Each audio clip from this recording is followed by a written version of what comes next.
সুবহানাল্লাহ, আলহামদুলিল্লাহ, লা ইলাহা ইল্লাল্লাহ, আল্লাহু আকবার, এই দোয়াটা পারেন আপনারা। এটা ফজরের পরে 100 বার পড়া, আসরের পরে 100 বার। যারা এই আমল করে সেই দিন তার মতো সওয়াব ওই দিন আর কেউ পাবে না। তার জন্য জান্নাতে আল্লাহ পাক ঘর বানাবে, এমন একটা গাছ ওই জান্নাতে থাকবে, তার ছায়া 100 বৎসর তেজস্বী ঘোড়া দৌড়াইলেও ছায়া শেষ করতে পারবে না, এত সওয়াব। ওগুলি আর বললাম না, ওইদিকে যাওয়ার সুযোগ নেই। এই জন্য এই ছোট্ট আমল সুবহানাল্লাহ, আলহামদুলিল্লাহ, লা ইলাহা ইল্লাল্লাহু, আল্লাহু আকবার, এটা 100 বার পড়তে বেশি সময় লাগবে না। সুবহানাল্লাহি ওয়া বিহামদিহি, সুবহানাল্লাহি ওয়া বিহামদিহি, সুবহানাল্লাহ। অটোতে বৈশা বৈশা এখান থেকে চাষারা পার হইয়া যাইতে 100 বার হয়ে যাবে। আর যে জামে বৈশা থাকি আমরা এখন, ডিআইটি থেকে চাষারা পারিতে 1 ঘন্টা লাগে, কি যে এক অবস্থা। এই সময় আপনি কি করবেন? সময়টা কে বাবা, মারামারি করলে কি জ্যাম ছুটবে? মারামারি করতে পারবেন না। শরীরে জুয়ান থাকলে হয়তো অটো সাইডে দিয়া হাইতে যাবেন, এছাড়া আর কোনো পথ নেই। তো এই সময়টা আমাদের কোথায় কেমনে কাটাবো? এই সময়টা আমার হায়াতের একটা অংশ না। এই সময়টা আপনি যদি আল্লাহ আল্লাহ আল্লাহ আল্লাহ বলতে থাকেন, একবার আল্লাহ বললে আপনার আমল নামায় 50টা সওয়াব। আপনি আল্লাহ আল্লাহ বলতে থাকবেন, দুরূদ শরীফ পড়তে থাকবেন সাল্লাল্লাহু আলাইহি ওয়াসাল্লাম, সাল্লাল্লাহু, দেখবেন আপনার সময়টাও কাজে লাগবে আর বরকত হবে। জ্যাম লাগলেই আপনি বলবেন ইয়া হাইয়্যু ইয়া কাইয়্যুম, ইয়া হাইয়্যু ইয়া কাইয়্যুম, দেখবেন জ্যাম ছুটে যাবে। এটা আল্লাহ পাকের রাসূলের একটা তরিকা, আমল বাতাইছে। এই জন্য আমরা এই আমলগুলি করতে পারবো না, ছোট ছোট আমল চেষ্টা করবো। আল্লাহুম্মা সাল্লি আলা মুহাম্মাদি ওয়া আলা আলিহি ওয়া আসহাবিহি ওয়া বারিক ওয়া সাল্লিম। আল্লাহুম্মা সাল্লি আলা মুহাম্মাদ ওয়া আলা আলিহি ওয়া আসহাবিহি ওয়া বারিক ওয়া সাল্লিম। আল্লাহুম্মা সাল্লি আলা মুহাম্মাদ ওয়া আলা আলিহি ওয়া আসহাবিহি ওয়া বারিক ওয়া সাল্লিম। বিসমিল্লাহির রাহমানির রাহিম।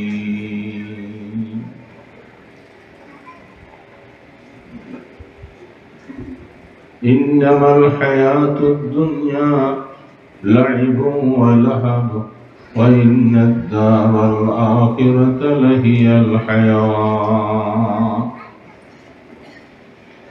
وقال أيضا في آية أخرى إنا نحن نزلنا الذكر وإنا له لحافظون. صدق الله المولانا العظيم وصدق رسوله النبي الكريم ونحن على ذلك من الشاهدين والشاكرين والحمد لله رب العالمين. সকলে দুরূদ শরীফ পড়ি। আল্লাহুম্মা সাল্লি আলা মুহাম্মাদ ওয়া আলা আলি মুহাম্মাদ কামা সাল্লাইতা আলা ইব্রাহিম ওয়া আলা আলি ইব্রাহিম إنك حميد مجيد. اللهم بارك على محمد وعلى آل محمد كما باركت على إبراهيم وعلى آل إبراهيم إنك حميد مجيد. আল্লাহ পাকের কোরআনটাকে সিনার মধ্যে ধারণ করার জন্য আল্লাহ কি মেশিন বসাইয়া দিচ্ছেন, সেটা দুনিয়ার কোনো মানুষ উপলব্ধি করতে পারবে না। 30 পারা কোরআন প্রথম থেকে শেষ পর্যন্ত দাঁড়িয়ে এক দাঁড়ানোর উপরে জেদ জবরগুলি সহ পরিপূর্ণ সুন্দরভাবে তেলাওয়াত শুনাইয়া দেয়। এটার একমাত্র এটার মুজিজা হচ্ছে যে আল্লাহ সুবহানাহু ওয়া তাআলা আল্লাহর হাবিবের উপরে কোরআন নাযিল করেছেন। রাসূল দুনিয়ার থেকে চলে গেছেন, রাসূলের মুজিজা বন্ধ হয়ে গেছে, কিন্তু কোরআনের মুজিজা কিয়ামত পর্যন্ত থাকবে। আল্লাহ সুবহানাহু ওয়া তাআলা তো চিন্তা করলে বুঝে আসে যে এই বাচ্চাটার সিনার ভিতরে আমরা মেমোরি কার্ড দেখি, মোবাইলের মধ্যে ছোট্ট একটা মেমোরি কার্ডের মধ্যে কত কিছু কত কথা মানুষের বুদ্ধি দিয়ে ঢুকাই দিছে। আর আল্লাহ পাক বলেন, আমি যে সিনাটা বানাইছি, যে কলবটা বানাইছি,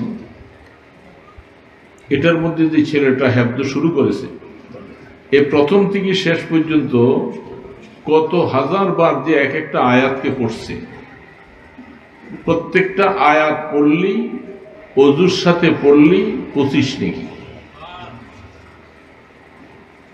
আর অজু ছাড়া পড়লে 10 নেকি। এখন এই ছেলেটার আমল নামায় আপনি বলেন যে 30 পারা কোরআনের হাফেজ হতে সে কত হাজার বার পড়ছে, তার আমল নামায় কত সওয়াব। আপনি এটাকে ক্যালকুলেটর দিয়ে হিসাব করতে পারবেন।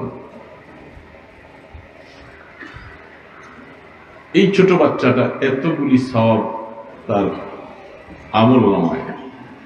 এখন একটা কথা হলো যে তার আমল নামা কিন্তু এখন নাই। এই যে ছোট বাচ্চা যারা নাবালক, এদের আমল নামা এখনো শুরু হয়নি। আমি আজকেও হাদিস পড়েছিলাম, মোতালা করতেছিলাম, আমল নামা চালু হবে 15 বছর বয়স যখন শুরু হবে। 14 বছর শেষ হয়ে গেলে, 15 বছরে পদার্পণ করার সাথে সাথে তার 2 কাঁধে 2 জন ফেরেশতা সম্মানিত লিখক, তাদের কার্যক্রম শুরু হবে। এখন এই ছেলেটা 10 বছর 11 বছর বয়সে সে হাফেজ, এখনো তো তার আমল নামা শুরু হয়নি। সওয়াব কত হিসাব করে এই সম্পূর্ণ সওয়াবগুলি কোথায় যাবে? সে বড় হলে, আমল নামা চালু হলে, ওই সময় তার আমল নামায় দিয়ে দেওয়া হবে, এটা অনেকে ধারণা করতে পারে। কিন্তু আল্লাহ রসুল বলছেন, এই সন্তানটাকে এই পর্যন্ত মানুষ বানাইতে, এতটুকু পর্যন্ত আনতে তার মা বাবার কষ্ট দুনিয়ায় কোনোদিন কেউ দিতে পারবে না। আমাদের মা যে আমাদেরকে কি কষ্ট করে পেটে ধারণ করে প্রসব করার পর থেকে নিয়ে এই পর্যন্ত বুঝ হওয়ার পর্যন্ত, যে মা যে কি কষ্ট করেছেন, কোন মানুষ যদি কলম দিয়ে লেখা শুরু করে, তার খাতা কলম শেষ হয়ে যাবে, মার কষ্ট শেষ হয়ে যাবে। এত কষ্ট মা করেছে। বাবা এই সন্তানকে নিয়ে তার কত পরিশ্রম, সন্তানটার সুস্থ থাকা, তার চিকিৎসা ইত্যাদি, তার লেখাপড়া সবকিছুর জন্য বাবার কত পরিশ্রম করেছেন। আল্লাহ পাক বলতেছেন, এই দেখ তোর মা বাবার যে অবদান তোর উপরে, তুমি যে আজকে হাফিজে কোরআন হলা, মা বাবার হক তুমি কি আদায় করবা? পারবা। তুমি যে হাফিজে কোরআন হইছ, এই বয়সে নামাজ পড়ছো, আল্লাহকে ডাকছো, যা কিছু আমল করলা, এগুলি সব আমি আল্লাহ তোমার মা বাবার আমল নামায় যোগ করে দিয়েছি।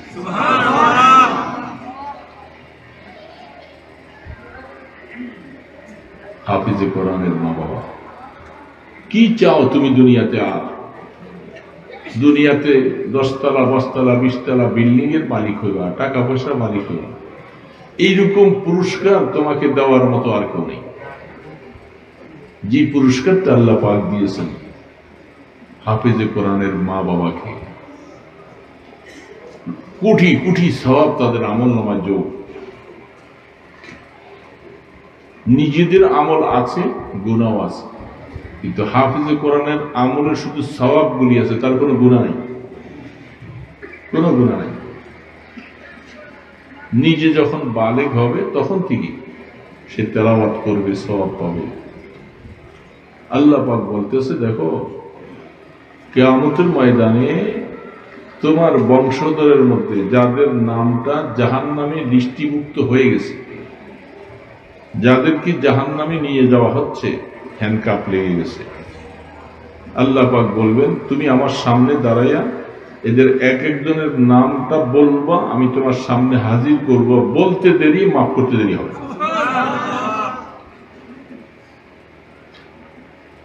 10 জন জাহান্নাম সিলেক্টেড লিস্টিভুক্ত মুহূর্তের ভিতরে সে শুধু বলবে, আল্লাহ আমার মা, আমার বাবা, আমার দাদা দাদি, আমার নানা, এদেরকে মাফ করে দাও।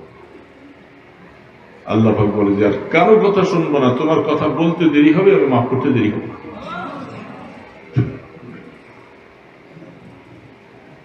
ইকরা ওয়াত্তাকি ওয়ারাত্তিল কামা কুনতা তুরাত্তিল ফিদ দুনিয়া।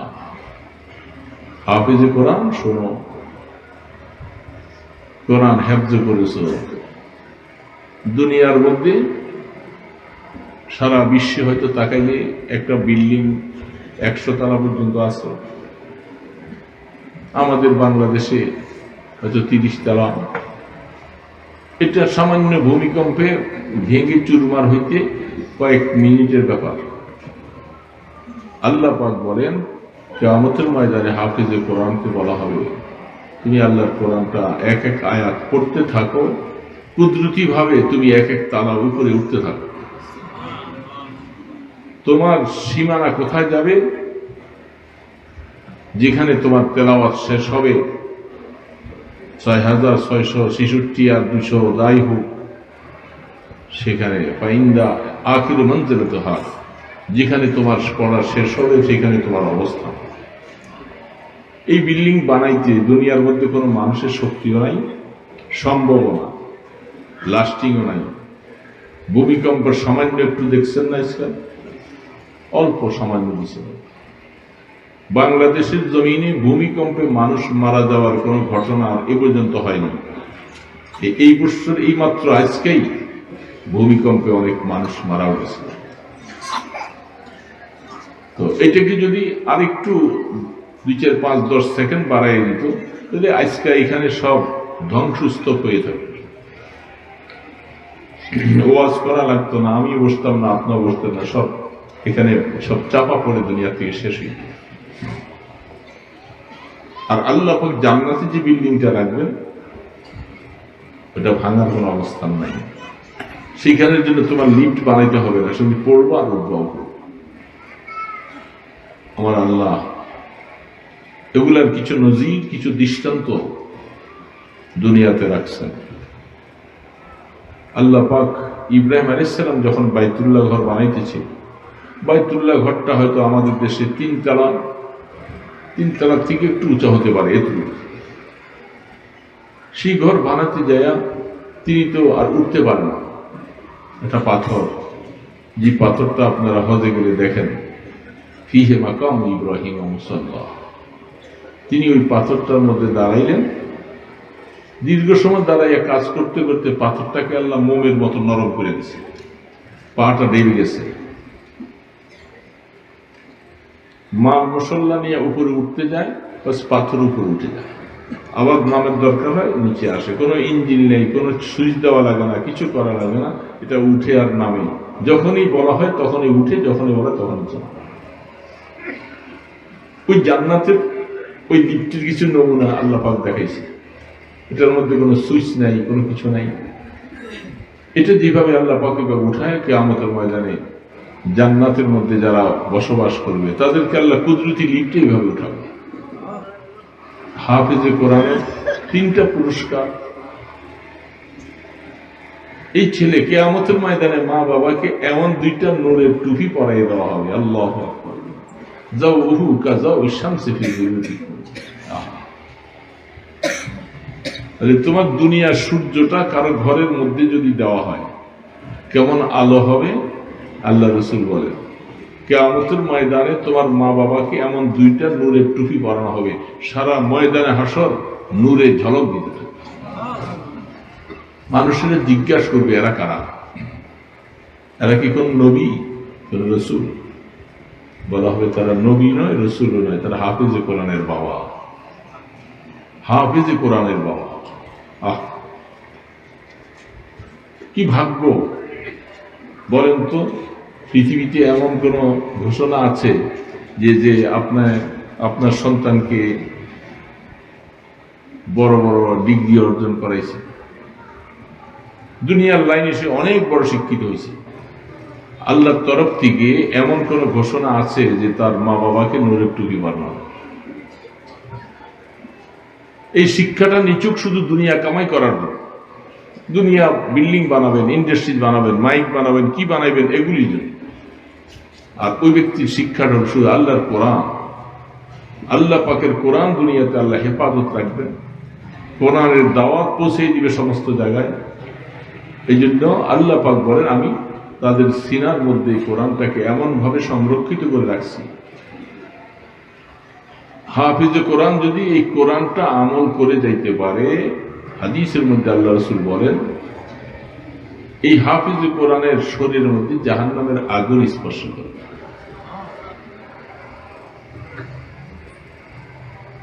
এর থেকে আর পুরস্কার কি চাও? দুনিয়ার মধ্যে মানুষ একটু খারাপ মনে করে, তুমি হাফিজ কোরআন কি পড়াইছো? অনেক বাবাকে মানুষ তিরস্কার করে, ছেলেকে কি শিখাইলেন? মাদ্রাসায় দিছি, হাফেজ হইতেছে। ছেলেটাকে নষ্ট করে দিলেন। আপনার ছেলেটা স্কুল কলেজে পড়াই করে অনেক বড় ডিগ্রি হইতো, সে ব্যারিস্টার হবে, অনেক কিছু ইঞ্জিনিয়ার হবে, অ্যাডভোকেট হবে, অনেক কিছু। ছেলে ওই রাস্তায় নিলে দুনিয়ার কি হবে? আর আল্লাহ পাকের রাস্তায় নিয়েছেন, সে হাফেজে কোরআন, হাফেজ হবে, মাওলানা হবে, মুফতি হবে। দুনিয়ার জীবনে আপনি মনে করছেন যে তাকে বুঝি ঠকাইয়া দিয়েছেন। আল্লাহ পাক বলে, তুমি ঠকাও নাই, তুমি তোমার ছেলেটার উপরে ইনসাফ করেছো, তাকে সঠিক রাস্তায় নিয়েছো। দুনিয়ার জীবনে কয়দিনই বা বাঁচবা? হাফিজে কোরআন তোমার জন্য কি করবে না করবে, এ আমাকে কিভাবে খাওয়াবে? আরে খাওয়ানোর মালিক তো আমার আল্লাহ। অফিস সামা এই রিজকুকুম ওয়া মা তুআদুন। আল্লাহ পাক বলেন, রিজিকের ফয়সালা আসমানে হয়, জমিনে না। জমিনে যা কিছু দেখতেছো সব কিছু রিজিকের মালিক আল্লাহ, ওখান থেকে ফয়সালা করে। কতটুকু তুমি খাইবা, কতটুকু তোমার কি হবে, সব ফয়সালা আছে। হাফেজ কোরআন হওয়ার পরে সে না খাইয়া থাকবে, আপনাকে ভালো খাওয়াইতে পারবে না, এটা ফয়সালা আল্লাহ পাকের। সবাই চেষ্টা করেও ছেলে হাফেজ কোরআন বানাইতে পারবে না, কারণ এটা নির্ধারণ করা আল্লাহ পাকের কাছে। সন্তান মায়ের গর্ভে আসার পরে ৩৪-১২০ দিন পার হয়ে যাওয়ার পরে আল্লাহ পাক একজন ফেরেশতা মুকাররর করেন মায়ের রেহেমে। সে সেখানে যাইতে অনুমতি লাগে না, কুদরতের দ্বারা পাঠিয়ে দিয়েছে। আল্লাহ সুবহানাহু ওয়া তাআলার কাছে সেই ফেরেশতা প্রশ্ন করে, মুখাল্লাকাতিন আও গায়রে মুখাল্লাকা, এই ছেলেটা সে তার মায়ের গর্ভে তাকে স্থির রাইখা ভূমিষ্ঠ হওয়া পর্যন্ত তাকে রাখবো, নাকি তাকে মায়ের পেটের থেকে এই সময়ের ভিতরে তাকে শেষ করে দেব? কোরআন বলতেছে, প্রশ্ন যখন আল্লাহ পাকের কাছে সিদ্ধান্ত হয় যে না, এই ছেলেটা দুনিয়াতে যাবে, তোমরা ওইভাবে তার পাহারাদারি করো। ১২০ দিন পার হয়ে যাওয়ার পরে তখন তার হালাতকে ওইভাবে ফেরেশতারা তার নিগরানি করতে থাকে মায়ের গর্ভে, মায়ের রেহেমের ভিতরে। আমরা জানি না, কিন্তু আল্লাহ ফেরেশতা পাঠাইয়া সব দেখাইছে। তারপরে আল্লাহ পাক বলে যে তার জন্য ৪টা শব্দ লিখে দাও, 4টা কথা লিখে দাও। এই লোকটা কতদিন হায়াত নিয়ে যাবে, সে মৃত্যু তার কবে হবে, দুনিয়াতে যাওয়ার পরে তার রিজিক কি হবে, এই লোকটা দুনিয়াতে যাওয়ার পরে সে কি ঈমানদার হবে না সে কাফের হবে।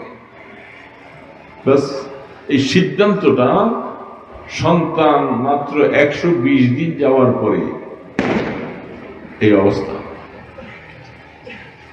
আমরা সকলের বেলায় এই অবস্থা হয়েছে। আমি দুনিয়াতে কতদিন হায়াত পাবো, সিদ্ধান্ত দুনিয়াতে না, আগে আখিরাতে। আল্লাহ পাক আসমান থেকে ফয়সালা করে দিয়েছেন, ওই ফেরেশতা এই শব্দগুলি লিখে দিয়েছে। এই জন্য অনেক সময় আমাদের দেশে ৩০-৪০ বছর বয়সে, ২৫-৩০ বছর বয়সে কেউ মারা গেলে আমরা একটা ব্যানার লিখি, ব্যানার লিখে বলি যে অমুকের অকাল মৃত্যুতে আমরা সকলে শোকাহত। এরকম লেখা আছে না নাই?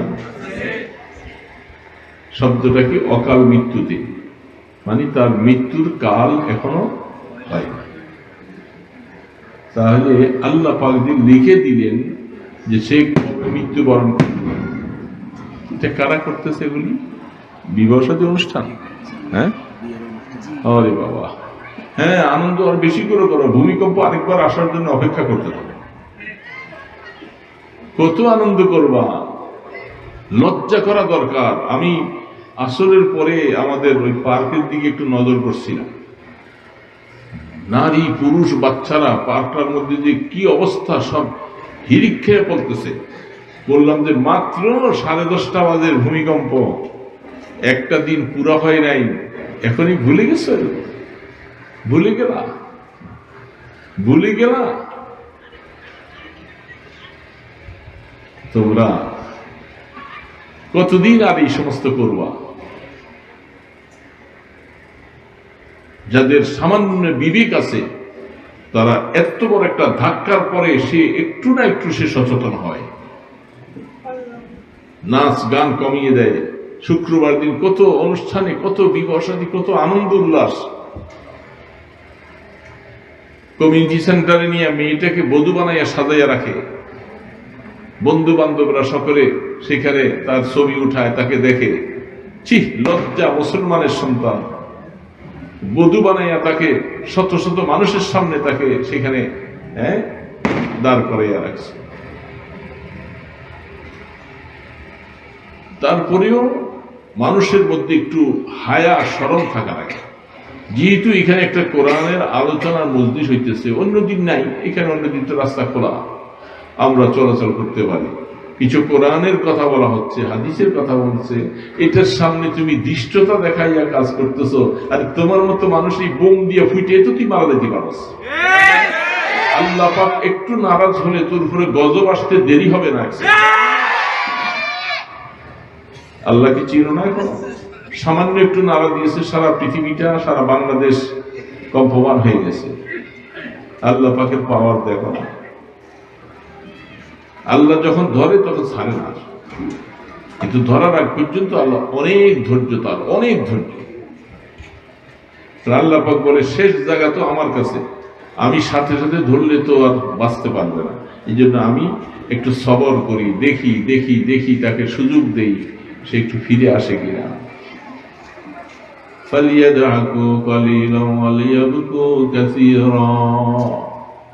আল্লাহ পাক বলছে, আরে গোলাম, বেশি হাসিস না, এত আনন্দ বিভোর হইস না, একটু কান, বেশি বেশি কান। আর কোরআনের সাথে দৃষ্টতা দেখাও, কোরআনের সাথে করতেছে। কত মানুষ তোমার মতো ব্যাটকাইয়া রাস্তায় পড়ে রয়েছে মোটরসাইকেল, মামার ধরে বসো। এটা না ফুটেলে কি বিবাহটা কি হইব না? বলেন না? এইটা যারা ফুটায়, এটা ফুটেলে বিয়াটা কি শক্ত হবে নাকি? আরে আনন্দ কি বিয়ম ফুটে আনন্দ করা লাগে? এগুলি কুসংস্কার এই সমাজে আসছে। যে সমস্ত বিবাহের মধ্যে গান চলে, যেখানে এইভাবে বাজি ফুটে ফুটাইয়া সম্পদ নষ্ট করে, অর্থ বর্জন করে, এগুলি সব বিনষ্ট করে থাকে, সেই সমস্ত সংসারের পরিবারের সন্তানগুলি নাফরমান হয়, ভালো সন্তান হয়।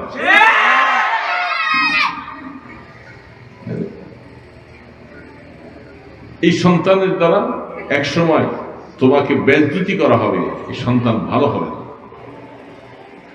যে মায়েকে ওইভাবে নিয়ে সেই তোমার কমিউনিটি সেন্টারে সেখানে ম্যাজিক বানাইয়া সারা মানুষের নজর দিয়া সেখানে রাখো, মানুষের বদনজর পড়ে, সেই পেটের মধ্যে সন্তান ভালো হয় না।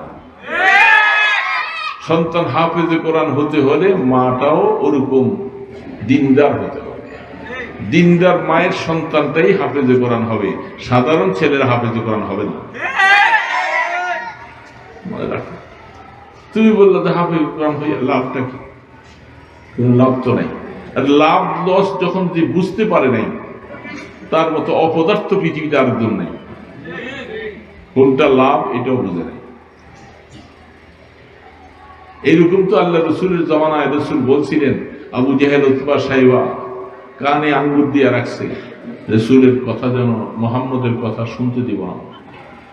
মানুষ কি বলছিল,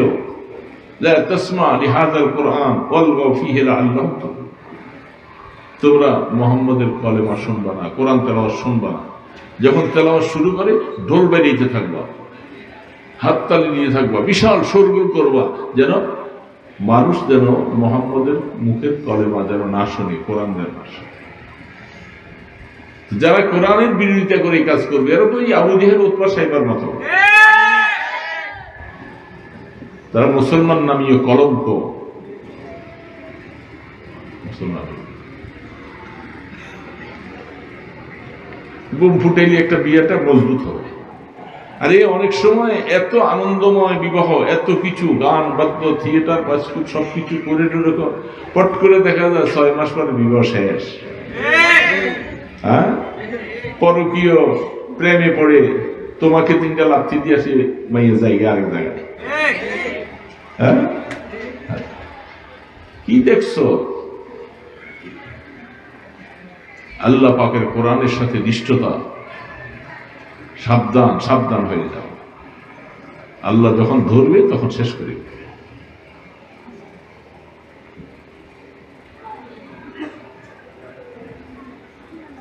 তো দোস্ত ভাইরা, রাত অনেক হয়ে যাচ্ছে, আমি শারীরিক খুবই অসুস্থ। মাগরিব আসরের পর থেকে আমি শরীর এত খারাপ, আমি নিচে নাইমা নামাজ পড়তে পারছি না, এত খারাপ হয়ে গেছে শরীর, ব্যথা ব্যথা।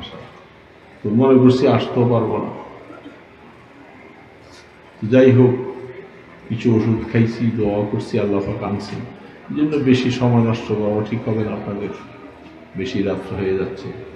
তো হাফিজে কোরআনের কদর আপনার কাছে যারা দামি, যারা বুঝে তারা বুঝবে। দুনিয়ার কিছু চাই না, আল্লাহ তোমার কাছে আমার বংশের মধ্যে কমপক্ষে একজন হাফিজে কোরআন বানাই, ছেলে হোক, মেয়ে হোক, নাতি হোক, ছেলের ঘরে মেয়ের ঘরে যারই হোক, কমপক্ষে বংশের মধ্যে একজন হাফিজে কোরআন যেন হয়। দোয়া করবেন না আল্লাহর কাছে একজন হাফিজে কোরআন বানাবার জন্য চেষ্টা, দোয়া করতে হবে। বাবাকেও দোয়া করতে হবে, মাকেও দোয়া করতে হবে। দোয়া করতে করতে চোখের পানি ফেলাইতে হবে অনেক হবে। এক মগ পানি ফেলাবার পরে যদি আল্লাহ দোয়া কবুল করে যে আল্লাহ আমার বংশে একজন হাফিজে কোরআন দিন, হাফিজে বা আমল, এটা চেষ্টা করব। এগুলি কিছুই নয়। অনেক সময় এই যে কোরআনের ঘরগুলি জায়গায় জায়গায় আছে, আল্লাহ অনেক সময় আযাব নিয়ে আনেন, কানের কাছে দিয়া পার করে দেয়।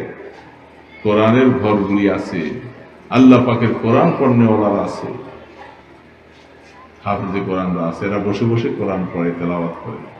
মাওলার কোরআন যারা নিয়ে সবসময় বসে থাকে, মাওলা এদেরকে দেখবে না? আরে আপনাদের এমপি সাহেবের এই ইলেকশন আসতেছে সামনে, ইলেকশনের জন্য যেই ব্যক্তি বেশি খাটাখাটি খাটে, সে দুঃখী সুখী আয় রাত ভরে এমপি সাহেবের ইলেকশনের জন্য গলা ফাটাইছে, বেচারা কত টাকা পয়সা খরচ করছে। সে এমপি পাস করতে পারলে ওই বেচারার জন্য তার কাছে একটা চেয়ার আলাদা থাকে। ও আমার ইলেকশনে যে কি কষ্টটা করছে, কি করে কি করবে না? আল্লাহ পাক বলে যারা দুনিয়ার মধ্যে আমার কোরআন নিয়ে সবসময় বসে থাকে, আমি আযাব দিতে যাইয়া তাদের খাতিরে তোদেরকে বাঁচাইয়া দেই। কারণ এখানে আমার মেহমানরা বসে আছে, আমার কোরআন নিয়ে বসে আছে, আমি তাদের খাতিরে তোদেরকে বাঁচাই। বুঝোস না তো? তার উসিলায় সিন্নি খাইলাম মোল্লা চিংড়াম। হ্যাঁ, বুঝবা? এই ওলামাই কেরাম দুনিয়ার থেকে চলে যাক, মাদ্রাসাগুলি বন্ধ করে দাও, কোরআন তেলাওয়াতের পরিবেশ চলে যাক, তোমাদেরকে মানুষ শিকার কুকুরের থেকে আরো নিকৃষ্ট মনে করবে, তোমাদের কোনো দাম থাকবে না। এই জন্য মনে রাখো, সবসময় চেষ্টা করো বংশের মধ্যে যেন আল্লাহ একজন হাফিজে কোরআন। প্রতি মাসে আমাদের এখানে 3 নম্বর শুক্রবারে ইসলাহি মাহফিল হয়। মাগরিব থেকে নিয়ে কিছু আল্লাহর বান্দারা আসে দিন, সেইখানে আমি কিছু কথা বলে আসছি। যুবকদেরকে বলছিলাম, বেশি করে যুবকেরা, তোমাদের জন্য আল্লাহ পাকের মায়া ভিন্ন রকমের একটা মায়া। তোমরা যুবকরা ভালো হয়ে যাও, নামাজি হয়ে যাও, কুসংস্কারের রাস্তা পরিহার করো, ফিরে আসো। আল্লাহ তোমাদের জন্য অনেক বড় পুরস্কার রাখছেন। এমন পুরস্কারের কথা দিয়েছেন যেটা কারো বেলায় না। যেহেতু জুয়ান যুবকটা তার জুয়ানিটা আমার কাজে ব্যয় করতেছে, এই জন্য তার পুরস্কারটাও তত বড়। যুবকরা ফিরে আসো, দিনের রাস্তায় আসো, আজে বাজে বকাটেদের সাথে চলো না, বেনামাজি হলো না। আল্লাহর কোরআনকে ভালোবাসো। নিজেও তুমি একটু কোরআন হাফিজে কোরআন হতে পারো না, কিন্তু কোরআন তেলাওয়াত, কোরআন পণ্যওয়ালা হও, তো কোরআন তেলাওয়াত করো। আজকে শুক্রবার দিন সূরা কাহাফ পড়ি নেই অনেকে, তেলাওয়াত জানিনারাও পড়ি নেই। সূরা কাহাফটা প্রত্যেক শুক্রবারে পড়বেন। সূরা ইয়াসিন কম্পালসারি প্রত্যেক দিন, এটা না পড়লে নাস্তা খাইবেন। সূরা ইয়াসিন পড়লে নাস্তা খাবেন। ইশরাক পড়বেন, মাগরিবের পরে আওয়াবিন পড়বেন। এগুলি দৈনন্দিন আমল। এই আমলের উপরে থাকলে শান্তি লাগে, আরাম লাগে। একটা দিন আমল ছুটে গেলে অশান্তি লাগে। এই জন্য যারা সবসময় এগুলি করার চেষ্টা করেন, আল্লাহ তাদের হায়াতটাকে বরকতময় হায়াত। তা আমরা আমাদের সমস্ত আত্মীয় স্বজনের মধ্যে চেষ্টা করব কমপক্ষে যেন একজন হাফিজে কোরআন হয়। আর দোয়াও করবো আল্লাহর কাছে, আল্লাহ তুমি আমার বংশের মধ্যে একজন হাফিজে কোরআন দিও, একজন আলেম বানাইও। বলবো না ইনশাল্লাহ, চেষ্টা করবো না। তো কথা শেষ, এই ছেলেগুলি যারা হাফিজ হয়েছে তাদের জন্য দোয়া করেন, আল্লাহ এদেরকে যেন আলেমে হক্কানিরা বানায়। আল্লাহ এই মাদ্রাসা যেন কবুল করেন। মাদ্রাসা উসিলে আশপাশে আল্লাহ পাকের আযাব গজব থেকে যেন এলাকাকে আল্লাহ হেফাজত করেন। আল্লাহ আজকে যে অবস্থা তুমি দেখাইছো, আমরা আপনার কাছে তওবা করে মাপ চাইতেছি। আল্লাহ এরকম ভয়াবহ পরিস্থিতি আমাদের দেশে তুমি দিও না। আমাদের দেশটাকে তুমি হেফাজত করো। আমরা গুনাহগার হতে পারি, কিন্তু এই জমিনের মধ্যে তোমার বহু ওলি, তোমার বহু আবদার কুতুবেরা, বহু মানুষ শুয়ে আছে। আল্লাহ ইজ্জতে তুমি দয়া করে আমাদের দেশকে তুমি হেফাজত করে নিও। আস্তাগফিরুল্লাহাল্লাযী লা ইলাহা ইল্লা হুয়াল হাইয়ুল কাইয়্যুম ওয়া আতুবু ইলাইহি। আস্তাগফিরুল্লাহাল্লাযী লা ইলাহা ইল্লা হুয়াল হাইয়ুল কাইয়্যুম ওয়া আতুবু ইলাইহি। আস্তাগফিরুল্লাহাল্লাযী লা ইলাহা ইল্লা হুয়াল হাইয়ুল কাইয়্যুম ওয়া আতুবু ইলাইহি। লা হাওলা ওয়া লা কুওয়াতা ইল্লা বিল্লাহিল আলিয়্যিল আযীম। আলহামদুলিল্লাহি রাব্বিল আলামিন। والصلاة والسلام على أشرف الأنبياء والمرسلين. ربنا ظلمنا أنفسنا وإن لم تغفر لنا وترحمنا لنكونن من الخاسرين. আল্লাহ মেহেরবানি করে দয়া করে এই টুটাফাটা কিছু কথা আলোচনা হয়েছে, আমাদেরকে আমল করার তৌফিক দান করো। আল্লাহ আমাদের গুনাহগুলি মাফ করে দাও। আল্লাহ গুনাহ থেকে আমাদেরকে বাঁচিয়ে রাখো। ইয়া আল্লাহ আপনার মহব্বত আমাদের দিলে দিয়ে দেন। আল্লাহ কবরের চিন্তা করার তৌফিক দান করেন। আল্লাহ আপনার হাবিবের সুন্নতের উপরে জীবন কাটাবার তৌফিক দিয়া দেন। আল্লাহ এই ছেলেগুলি আল্লাহ তাদেরকে তুমি কবুল করো, এদেরকে আলেমে হক্কানি রব্বানি বানিয়ে দাও। আমাদের বংশের মধ্যে আল্লাহ তুমি হাফিজে কোরআন বানাও। আল্লাহ বংশের মধ্যে কমপক্ষে একজন হলো হাফিজে কোরআন বানিয়ে দাও। ছেলে মেয়ে নাতিপুতি সবার মধ্যে আল্লাহ তুমি তাদের সিনার মধ্যে কোরআন দিয়ে দাও। আল্লাহ দয়া করে তাদের উসিলাকে আমাদের ময়দানে আমাদের নাজাতের সামান করে দিও। আল্লাহ আমাদেরকে সুস্থতার হায়াত দান করো, যতদিন বাঁচিয়ে রাখো। আল্লাহ আপনাকে ডাকবার মতো তৌফিক দিয়েন। আল্লাহ আল্লাহ আমাদের দেশের উপরে রহমত নাযিল করো। আল্লাহ আপনি গজব দিয়ে আমাদের দেশটাকে হালাক করে দিয়েন না। আল্লাহ এই জমিনের মধ্যে আল্লাহ আপনার কোরআনের অনেক ঘর আছে। আল্লাহ আপনাকে ডাকার মতো অনেক মসজিদ মাদ্রাসা আছে। আল্লাহ আল্লাহ এই উসিলে আমাদের দেশকে আপনি গজব থেকে হেফাজত করেন। আল্লাহ এই মাদ্রাসা কবুল করেন। মাদ্রাসার বরকত আশপাশে প্রত্যেক ঘরে ঘরে বাড়িতে পৌঁছে দেন। সমস্ত মহল্লাবাসীদেরকে হেদায়েত দিয়ে দেন। আল্লাহ মহল্লাবাসীকে হেদায়েত দিয়ে দেন। আল্লাহ দয়া করে মেহেরবানি করে সভাপতি অসুস্থ, তাকে শেফায়ে কামেলা নসিব করে দেন। ইয়া আল্লাহ মা বোনদেরকে পর্দানিশী বানিয়ে দাও, আবেদা সালেহা বানিয়ে দাও। আয় আল্লাহ সন্তানকে মানুষ বানাবার মতো তৌফিক দান করেন। সোনার মদিনায় দুরুদ সালামের হাদিয়া পৌঁছে দাও। আল্লাহ আপনার রসুলের আল্লাহ রুহানি ফয়জাত আমাদেরকে আমাদের দেশে এই মাদ্রাসায় তুমি কবুল করো। সাল্লাল্লাহু তাআলা আলা খায়রি খালকিহি মুহাম্মাদি ওয়া আলা আলিহি ওয়া আসহাবিহি আজমাইন বিরহমাতিকা ইয়া আরহামার রাহিমিন।